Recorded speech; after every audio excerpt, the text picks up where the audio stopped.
Interdire le plastique dans toutes les industries, c'est évidemment un enjeu considérable. On en parle ici au Salon Pro Durable et on est avec Emmanuel Solou, le PDG de Restoria. Bonjour Emmanuel. Bonjour Frédéric. Alors, votre entreprise, elle existe depuis un bon petit paquet d'années. Vous avez eu plus de 850 collaborateurs. Vous faites un chiffre d'affaires de 57 millions d'euros dans la restauration collective. Vous servez des plats dans les crèches, dans les écoles, dans les EHPAD, dans les Pays de la Loire, si je ne me trompe. Sur 17 départements dans l'ouest de la France. Ça.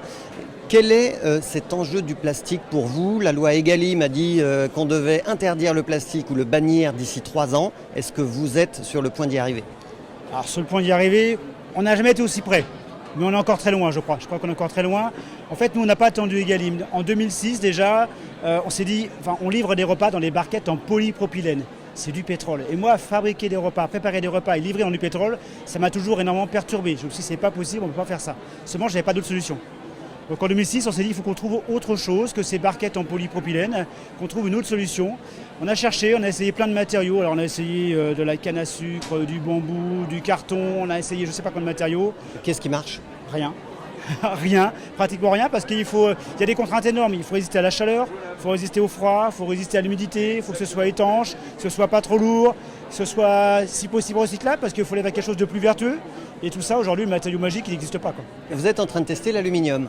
Alors, on teste l'inox. L'inox, pas l'aluminium, surtout pas l'aluminium, mais on teste les bacs inox. Donc en fait, on revient à ce qu'on faisait il y a 20 ans, puisqu'il y a 20 ans, on était en bac inox. On revient dans des bacs inox, donc on revient peut-être au bon sens. Et c'est peut-être ça un peu l'histoire, hein. J'ai l'impression que l'histoire, c'est finalement, on revient à ce qu'on faisait il y a 20 ans ou 30 ans. Ça marchait bien. On a arrêté parce qu'on était dans la facilité du plastique. Et puis on voit que le plastique a plein d'inconvénients. Les inconvénients aujourd'hui qui sont reprochés au plastique, hein, c'est deux majeurs par rapport aux les parents. Les parents nous reprochent deux choses.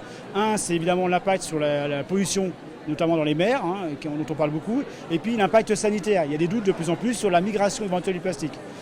Doutes avérés ou pas, peu importe, de toute façon, ils sont là. Donc on doit aujourd'hui passer à autre chose qu'au plastique. Donc là aujourd'hui on teste l'inox, c'est ce qu'on est en train de mettre en œuvre, avec énormément de contraintes, énormément de difficultés, et notamment par exemple par le poids. C'est beaucoup plus lourd. Donc pour livrer par exemple 1500 repas en barquette polypro, il me faut un véhicule. Pour en livrer 1500 bacs inox, il me faut 2 sur la route. Donc 2 camions. Pourquoi ? Parce que les barquettes sont plus épaisses ? Parce que c'est beaucoup plus lourd dans le camion. Et qu'en termes de poids total autorisé en charge, je suis obligé d'avoir 2 véhicules au lieu d'un seul. Donc 2 chauffeurs, 2 véhicules, de plus de carburant. Donc l'impact environnemental de tout ça, l'ACV de la chose est super difficile à faire en fait.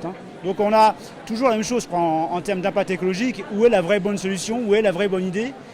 Je ne sais jamais en fait, on ne sait jamais. Donc l'inox n'est pas non plus une bonne solution pour vous à l'heure d'aujourd'hui en tous les cas. L'inox c'est certainement la moins mauvaise pour l'instant. Je pense que c'est la moins mauvaise des solutions. En tout cas pour l'instant on n'a pas trop autre chose. On a d'autres idées, et d'ailleurs j'en voyais tout à l'heure sur un autre stand avec du verre.